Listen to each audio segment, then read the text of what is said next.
Shalom, kembali dalam program Deep Talk with Pastor. Kita akan melanjutkan pada urusan Alkitab kita pada kesempatan ini. Dan seperti biasa, sebelum kita mulai, kita satukan hati, kita berdoa. Turunkan kepala kita doa. Terima kasih Tuhan buat kesempatan kami bisa melanjutkan tadarusan Alkitab kami.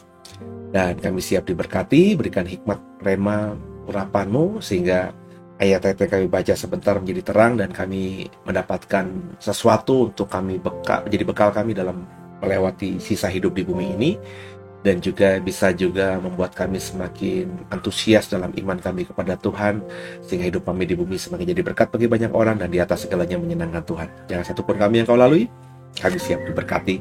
Haleluya. Amin. Saudara, kita siapkan Alkitab kita ya.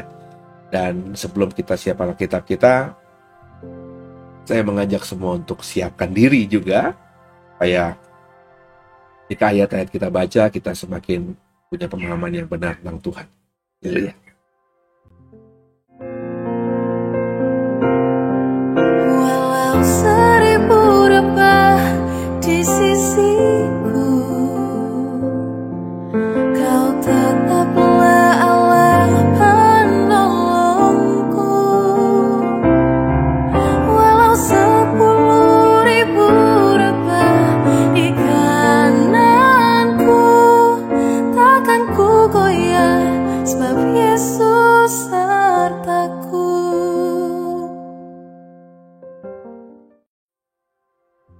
Ya, ini ayatnya di atas nih, Hosea pasal 5 ayat 15 yang saya bilang kemarin, ternyata nyambung langsung ke pasal 6. Jadi saya taruh di sini dan kita belum bahas kemarin. Ya, perikopnya pertobatan yang pura-pura dari pihak orang Israel. Ayat 15 ya.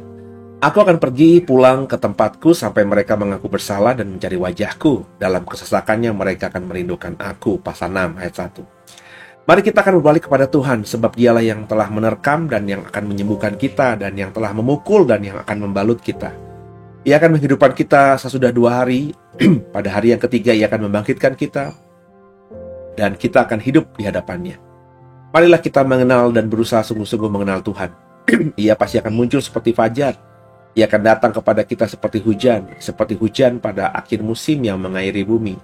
Apakah yang akan kulakukan kepadamu, hai Efraim? Apakah yang akan kulakukan kepadamu, hai Yehuda? Kasih setiamu seperti kabut pagi dan seperti embun yang hilang pagi-pagi benar. Sebab itu aku telah meremukkan mereka dengan perantara nabi-nabi. Aku telah membunuh mereka dengan perantaraan perkataan mulutku, dan hukumku keluar seperti terang. Sebab aku menyukai kasih setia dan bukan korban sembelihan, dan menyukai pengenalan akan Allah lebih daripada korban-korban bakaran.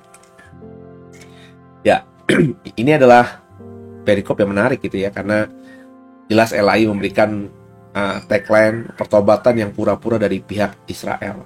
Jadi mereka mengaku bersalah ya, mereka berteriak untuk berbalik kepada Tuhan ya. Mereka juga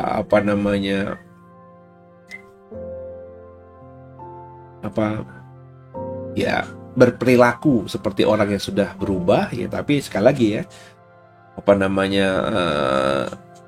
Tuhan ya tahu lah ya, sehingga dikatakan di ayat 15, aku akan pergi pulang ke tempatku sampai mereka mengaku bersalah dan mencari wajahku. Jadi sepanjang waktu itu ya Israel sepertinya bertobat, tapi ya tidak bertobat ya. Pertobatan yang semu, pertobatan yang palsu. Ya banyak orang Kristen hari ini ya kayak gitu kan. Ya Kristen tapi ya kayak gitu ya.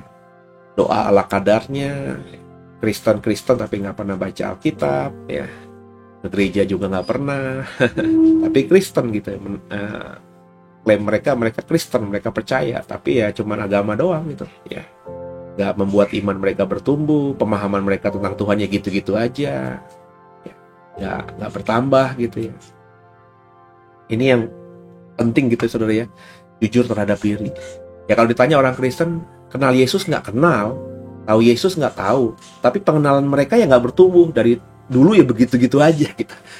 Ukurannya ya tadi saya bilang, ukurannya dalam membaca Alkitab. Kalau baca Alkitabnya dulu dapat pengertiannya seperti A gitu ya, terus 5 tahun kemudian baca Alkitab yang sama pengertiannya masih A, 10 tahun berikutnya baca Alkitab yang sama pengertiannya masih A, itu artinya ya saudara nggak bertumbuh ya. Karena bagi saya Alkitab itu ya, meskipun mungkin secara pemahaman intinya kita tidak berubah ya, karena pesannya Tuhan, remanya Tuhan itu, tapi tentu berjalannya waktu dengan usia kah, dengan kedekatan dengan Tuhan lah, dengan semakin aktifnya dalam dunia pelayanan, hal-hal yang lain itu akan mempertajam pemahaman yang lama. Jadi kalau saya tuh ngukurnya, saya selalu biasanya dalam sekitar 5 tahunan atau 3 tahunan itu khotbah yang dulu ya, coba saya ulang lagi. Jadi ulang lagi itu maksudnya ayat-ayat yang dulu pernah saya khotbahkan, saya khotbahkan ulang gitu. Ya kurang lebih jeda 3 tahunan lah gitu ya. Kecuali ada masalah-masalah yang penting sehingga setahun 2 tahun bisa saya ulang lagi ayat yang sama. Dalam pengalaman saya hampir 18 tahun, 19 tahun jadi pengkhotbah, ya setiap saya mau khotbahkan lagi ayat yang sama di waktu yang kemudian, itu pasti berbeda. Bahkan kadang pemahaman yang lama, iman yang lama, tafsir yang lama itu sudah tidak saya pakai lagi, dan saya membaca Alkitab dan menemukan tafsir yang baru. Ya kalau Bapak Ibu sudah mengikuti tafsiran saya soal Kejadian pasal pertama, kedua, soal penciptaan manusia, Bapak Ibu sudah pasti tahu bahwa saya sudah berbeda dengan tafsiran tentang Adam Hawa, Taman Eden yang ditafsirkan oleh orang Kristen kebanyakan di luar sana. Ya saya dianggap nyeleneh nggak apa-apa gitu, tapi itu yang saya dapatkan, itu yang saya imani, itu yang saya mau bagikan gitu, dan sudah saya bagikan kepada saudara. Kalau mau percaya ya sudah, nggak percaya ya sudah gitu loh. Tapi itu yang saya dapatkan. Kalau ditanya soal Taman Eden, soal Adam dan Hawa, soal dosa pertama, soal Satan, ya saya sudah punya jawabannya. Yang 3 tahun lalu nggak kepikiran, bahkan bukan tafsiran saya. Dan andai kata tafsiran saya hari ini saya dengar 3 tahun yang lalu disampaikan oleh orang lain, mungkin 3 tahun yang lalu saya berkata ini tafsiran yang nggak benar. Ternyata pas hari ini ya saya akhirnya bertumbuh dengan pemahaman, bertumbuh dengan hal-hal yang baru gitu ya, sehingga akhirnya dulu yang saya anggap kayaknya tafsiran yang kurang tepat menjadi tafsiran yang tepat hari ini. Dan itu sah saja, bisa saja saudara. Jadi ayat Alkitab itu selalu berkembang ketika kita baca. Itu menandakan saudara menjadi orang Kristen yang bertumbuh. Tapi berapa banyak saudara yang seperti ini gitu? Jujur aja. Kita semua siapa sih orang Kristen yang nggak tahu, karena begitu besar kasih Allah akan dunia ini sehingga dia mengaruniakan anaknya yang tunggal supaya barang siapa yang percaya kepadanya tidak binasa melainkan beroleh hidup yang kekal. Yohanes 3 ayat 16. Siapa kita yang tidak tahu ayat itu? Sekarang saya tanya, ya, pemahaman saudara, hafalan saudara tentang ayat itu dari usia sekolah minggu sampai sekarang bagaimana? Kalau masih sama aja berarti badanmu doang yang semakin besar, semakin dewasa, umur kita yang semakin tua, tapi kedewasaan rohani kita tidak ada. Ayat itu bertumbuh saudara. Karena ayat itu ayat yang paling saya hafal, karena saya masih ingat ketika saya TK atau SD sekitar kelas 1, kelas 2 ada fragmen di sekolah di mana saya menjadi gembala kalau tidak salah, atau menjadi Yusus apa saya lupa lah, pokoknya ada fotonya zaman saya kecil itu ya, di make upin, dipakein kostum gembala, ada brewok-brewoknya pakai kayak zaman dulu tuh masih arang atau apa begitu ya. Terus saya menghafal ayat itu ayat hafalan pertama saya yang saya harus, bukan zaman sekolah minggu pernah ya, ayo hafalin ayat ini ya, tapi nggak disuruh untuk menghafalkannya di depan audiens itu. Nah, saat itu ada momen Natal atau apa, jadi ada teman-teman satu SD atau satu TK saya lupa gitu, ada guru-guru, ada orang tua juga di mana saya membacakan di luar kepala ayat itu. Jadi ayat itu ayat yang udah melekat di otak kiri, otak kanan, otak tengah saya sejak saya masih kanak-kanak. Tapi pemahaman saya soal Yohanes 3 ayat 16 itu bertumbuh gitu. Saya sampai awal-awal ketika jadi pengkhotbah, awal-awal belajar teologi ya agak ngeri gitu ya. Ngerinya tuh bukan karena ayat ini begitu dalamnya, enggak. Takut gitu. Gua nggak bisa ngapa-ngapain ini ayat itu. Ya ayatnya begitu, udah saya hafal sejak TK gitu ya. Takutnya ya yang saya paparkan di mimbar sebagai seorang pengkhotbah hamba Tuhan ya apa yang saya dapatkan dari TK, karena itu udah saya hafalkan dari TK kan. Tapi ketika saya akhirnya mencoba mempelajari menggunakan ilmu-ilmu tafsir yang saya pelajari di bangku kuliah gitu ya mulai terbuka. Hari-hari ini saya semakin punya pemahaman yang lebih luas lagi karena usia tentunya, pengalaman, keintiman. Ya ayat itu ya ketika dibaca, bahkan ayat yang nggak perlu saya buka lagi, saya tinggal merem aja terus, karena begitu besar itu udah naluri keluar, itu ditenangkan diri dulu sebentar gitu ya, terus coba berimajinasi ya, ayat itu bisa lari luas gitu, sehingga kalau dikhotbahkan, misalnya saya khotbah nanti bulan Oktober, sepanjang ada 5 kali hari Minggu di Oktober, saya khotbah dari satu ayat Yohanes 3 ayat 16, saya bisa ya karena saya bisa sekarang ini melihat dari angle-angle yang lain. Saya bukannya sombong, itu berarti orang yang bertumbuh. Itu yang saya mau tanyakan kepada saudara dan tolong dijawab dalam kejujuran saudara. Apakah saudara ketika membaca ayat-ayat Alkitab ya pemahaman saudara begitu-gitu aja? Nggak ada pertambahan, nggak ada tambah dalam kah? Menemukan angle yang baru kah? Nah ini kalau saudara stuck di situ, saudara bermasalah ya. Dan harus berubah ya. Jadi ini orang Israel tuh begitu ya mereka bertobat tapi semu ya. Akhirnya Tuhan bilang ya pokoknya kalau mereka nggak benar-benar mengaku bersalah dan mencari wajahku ya aku tidak akan datang gitu ya, kurang lebih begitu ya. Sampai mereka mereka beriman di ayat 1. Ini ada juga yang dipakai oleh banyak hamba Tuhan menjadi nubuatan tentang soal Yesus. Ya, pasal 6 ayat 1. Mari kita berbalik kepada Tuhan, sebab dialah yang telah menerkam dan akan menyembuhkan kita, yang telah memukul dan akan membalut kita.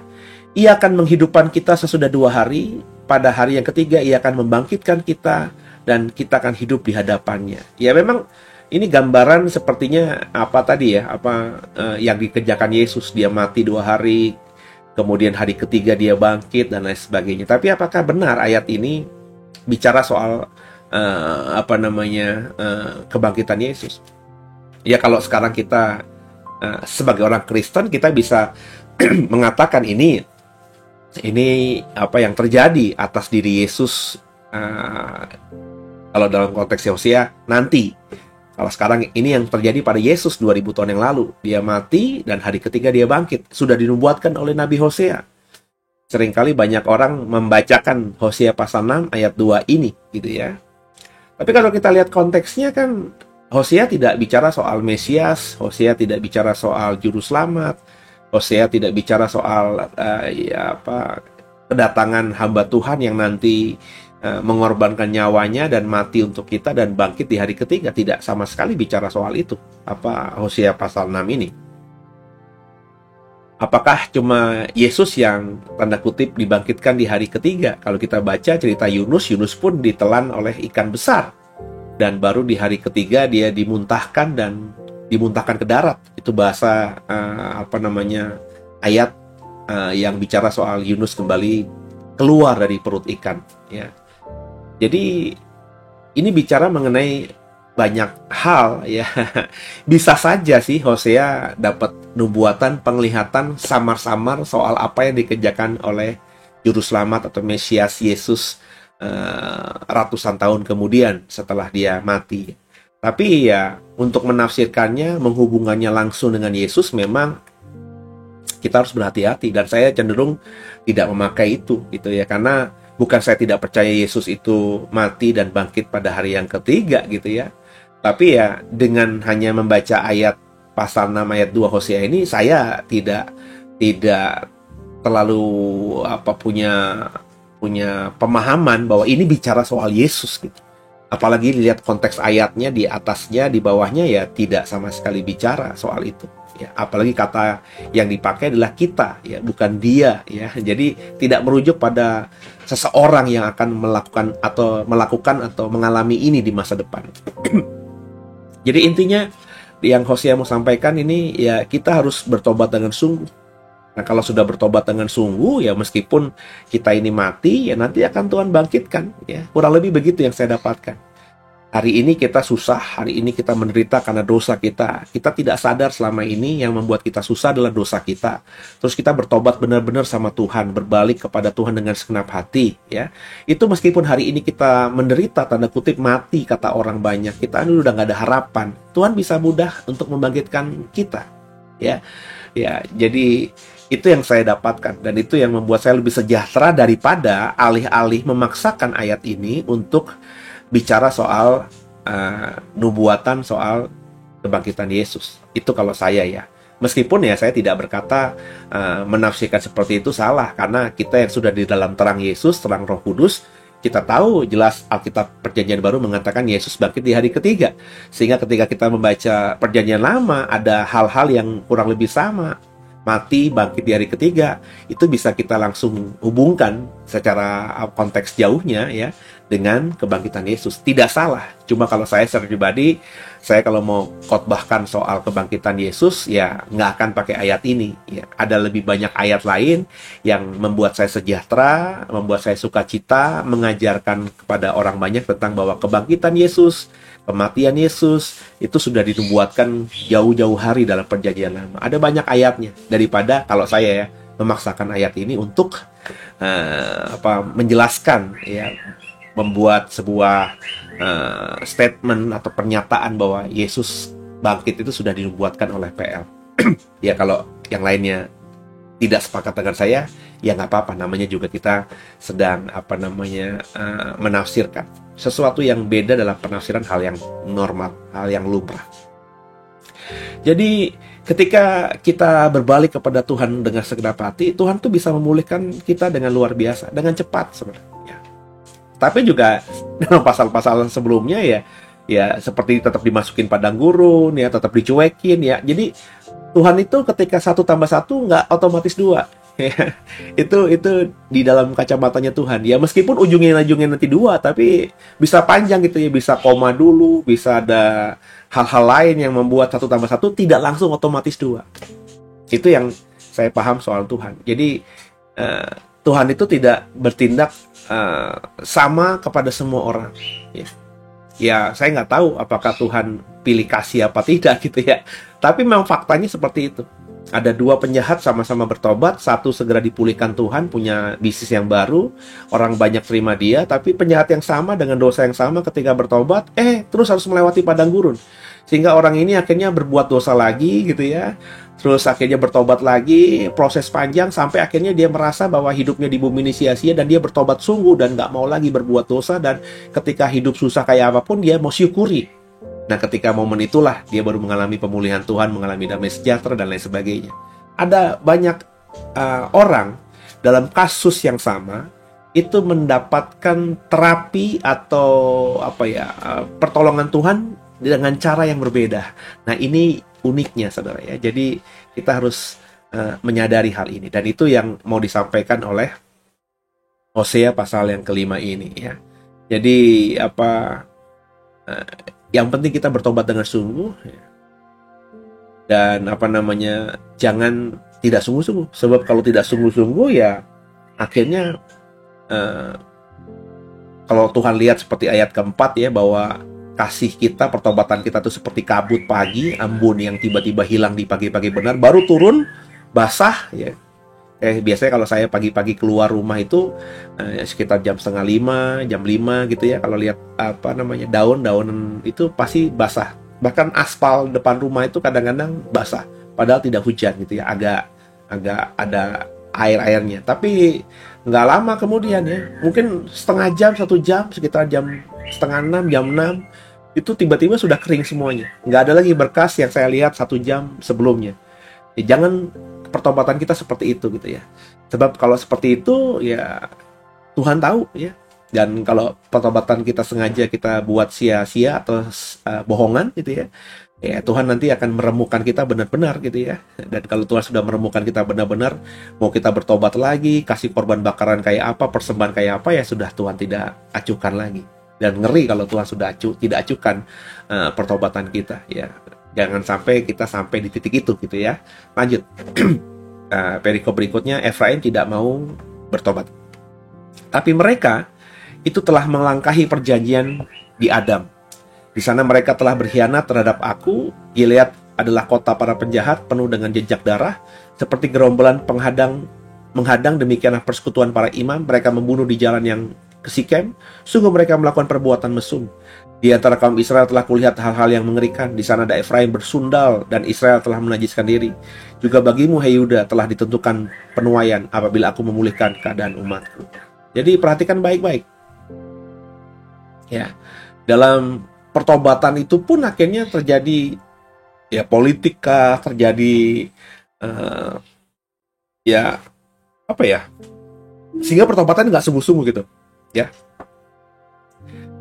segala perjanjian yang sudah dibuat dibatalkan, ya, mereka berkhianat. Ya. Bahkan kalau kita lihat gambaran di pasal 6 ayat 7 ini, itu mengerikan karena para imam, ya, orang-orang yang ahli agama, pendeta-pendeta hari ini, pastor-pastor hari ini, itu bermufakat sedemikian rupa membuat sebuah aturan yang menjebak semua umat, akhirnya terbunuh di situ. Nah, ini mengerikan. Itu yang saya bilang dalam tadarusan kemarin, ketika doktrin dan adat itu dianggap lebih hebat, akhirnya banyak jemaat, banyak umat tidak sadar sedang masuk dalam pembantaian. Ya.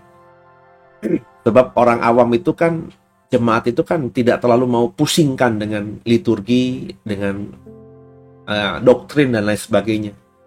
Sampai hari ini masih banyak orang Kristen yang begitu. Pokoknya datang ke gereja tuh dia berpikir lugu aja gitu, cari ketemu Tuhan, yang disampaikan semua pendetanya itu dari Alkitab pasti benar, kemudian juga aturan-aturan gereja pasti benar. Ada banyak, jauh lebih banyak orang Kristen model begini daripada orang Kristen yang kritis.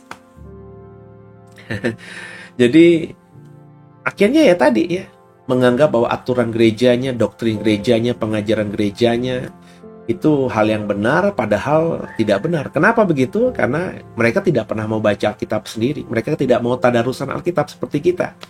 Ya, jadi mereka telan mentah-mentah aja. Ya. Kalau saya sebagai pendeta dan gembala, jujur saja bikin acara tadarusan Alkitab ini rugi secara apapun gitu ya. Dalam artian bukan hubungan saya dengan Tuhan secara pribadi ya, tapi rugi kenapa?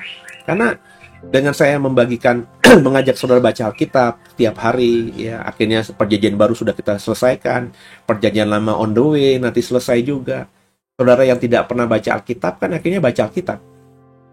Saudara yang tadi ya tidak tahu kan jadi tahu.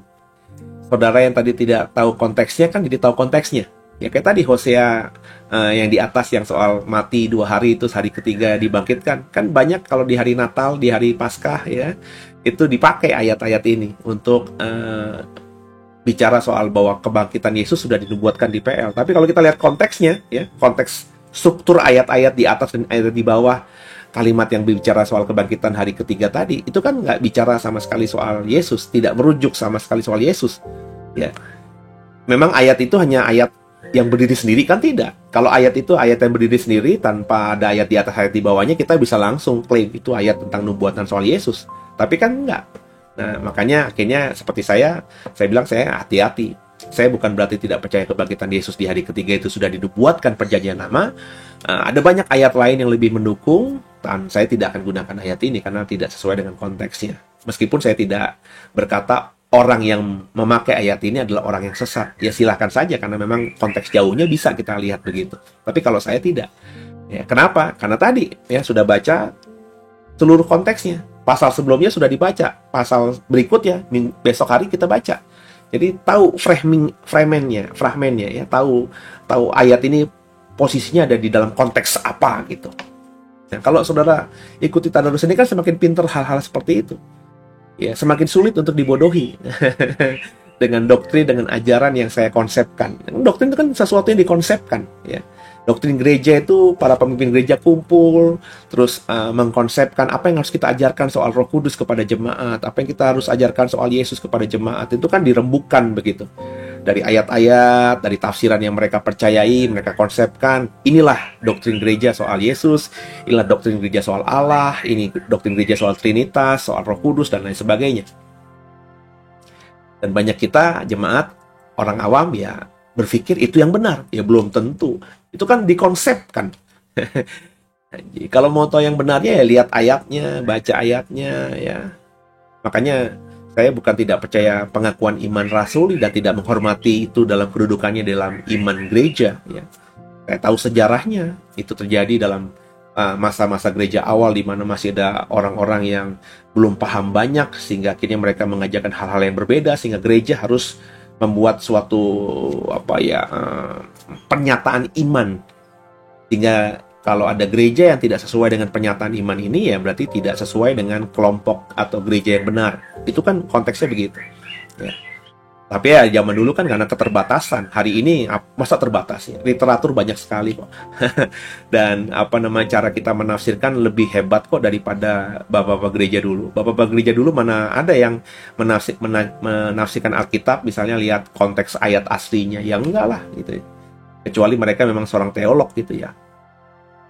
Dan mereka nggak punya guru banyak. Nah, kalau kita menjadikan mereka guru kita dan ada guru-guru lain yang bisa kita pilih. Jadi literatur kita, guru-guru kita itu semakin banyak ya. Bapak-bapak gereja kayak gereja mula-mula ya, itu kan guru mereka hanya rasul. Sedangkan rasul pun pemahamannya terbatas tentunya, meskipun mereka punya pengalaman bersama dengan Yesus, tapi kan ajaran mereka ya ajaran yang terbatas. Kalau Bapak Ibu hidup di zaman Kisah Rasul ya, Bapak Ibu menjadi muridnya Paulus, ya Bapak Ibu hanya dapat pengajaran Paulus saja, nggak dapat pengajaran Petrus, karena Petrus tidak kuanggap sebagai guru dan ya bukan kelompok kita. Bapak Ibu nggak mungkin dapat pengajaran Apolos, Bapak Ibu nggak mungkin dapat pengajarannya dari Rasul Thomas, Rasul Yohanes, rasul-rasul lainnya gitu ya. Tapi sekarang kita kan ya mau mengagumi pengajaran Paulus, tapi kita juga bisa melihat literatur lainnya, pengajaran Yohanes, Petrus, ya, Yudas. Kita bisa membaca bahkan pengajaran tafsiran dari bapak-bapak gereja setelah rasul-rasul. Tinggal kita mau belajar apa tidak aja gitu. Jadi wawasan kita lebih luas. Jadi kalau ada yang berkata bahwa yang paling benar itu adalah ajaran para rasul, ajaran para bapak-bapak gereja di abad-abad pertama, ya saya tidak sepakat dengan hal itu. Apalagi mempertahankan sebuah doktrin yang dikeluarkan di abad-abad kegelapan gereja ya. Di zaman reformasi itu kan abad-abad kegelapan gereja, di mana saya menghormati bapak-bapak reformasi, Luther, Zwingli ya, terus juga Calvin. Saya menghormati mereka. Mereka lah yang membuat terobosan, dipakai Roh Tuhan, jujur saja.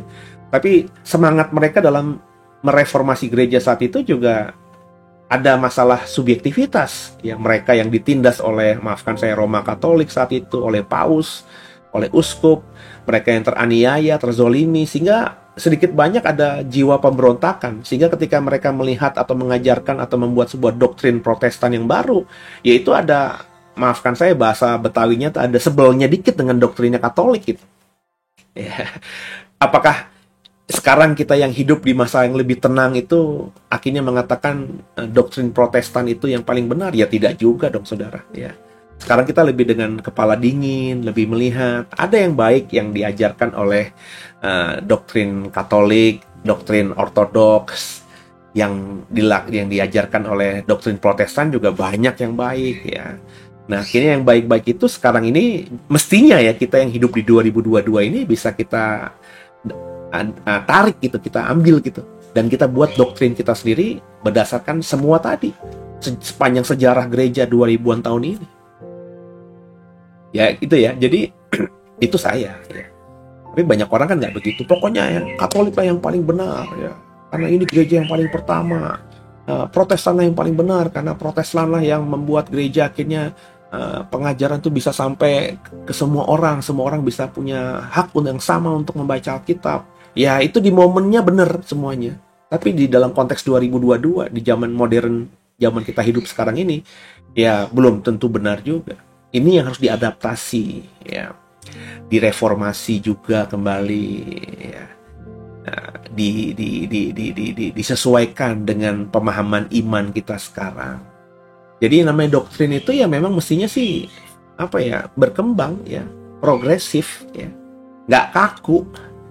Jadi kalau ada doktrin gereja ketika awal berdiri sampai sekarang udah 50, 60, 70, 100 tahun, bahkan ada gereja yang ratusan tahun gitu ya, itu tetap sama, kaku gitu ya. Ya, liturginya juga kaku, pakaiannya harus beginilah, bajunya harus beginilah, lagunya harus beginilah, ya, caranya harus begini, kaku gitu ya.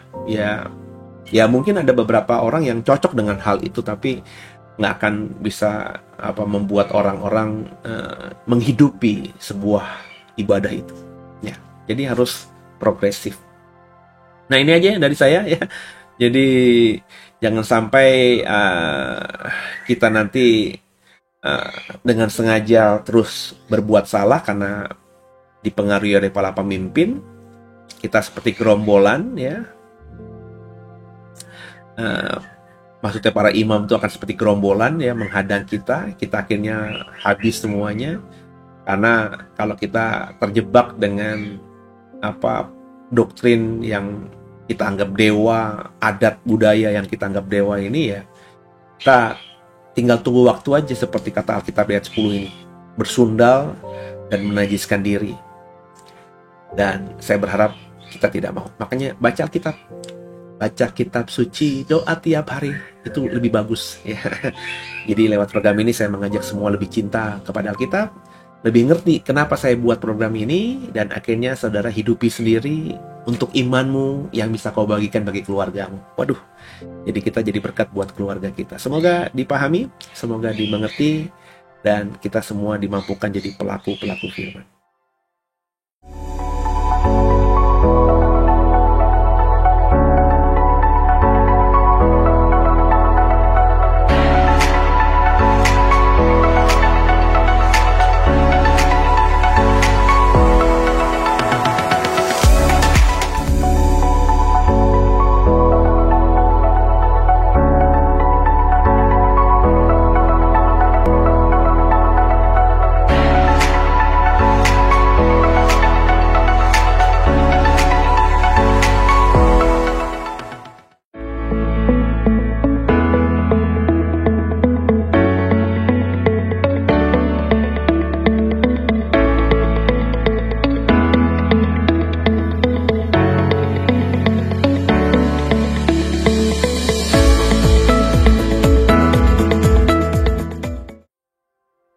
Oke, kita akhiri terusan kita pada malam hari ini. Semoga diberkati semuanya. Dan sebelum kita akhiri, kita tundukkan kepala kita doa. Terima kasih Tuhan, kami diajar kembali bagaimana kami belajar dari kesalahan Israel, dan kami tidak mau mengulangi kesalahan mereka. Berikan kami rema-Mu, hikmat-Mu, lebih lagi urapan-Mu, kebijaksanaan-Mu, sehingga sepanjang hidup kami ini, kami bukan cuma cakap jadi pendengar, tapi cakap jadi pelaku firman. Ampuni salah dosa kami. Yesus Kristus adalah Tuhan Juru Selamat kami yang hidup, dan ke dalam tangan-Mu lah kami serahkan tubuh, jiwa, dan roh kami. Haleluya. Bapak Ibu, kekasih Tuhan, kalau diberkati jangan lupa di-subscribe, di-like, dan di-share program ini kepada yang lainnya, supaya semakin banyak orang yang mengikuti tadarusan Alkitab kita, sehingga iman kita, ya, bisa bersama-sama bertumbuh, gitu ya. Dan kalau kau imannya sudah bertumbuh, bagikan itu ke orang-orang yang berada di gerejamu, di komunitasmu. Tinggal lewat program sederhana dari The Way ini, kau jadi berkat, jadi terang buat orang-orang di gerejamu masing-masing. Kita bertumbuh seperti itu, ya. Gereja itu bukan nama merek, ya, bukan nama denominasi atau sinode. Gereja itu kita, ya. Di luar, di Tuhan, di surga nanti nggak ada gereja A, B, C, D. Semua adalah gereja, ya. Semua adalah punya Tuhan. Semoga dipahami, kita bersaudara. Tuhan Yesus memberkati semuanya. Haleluya.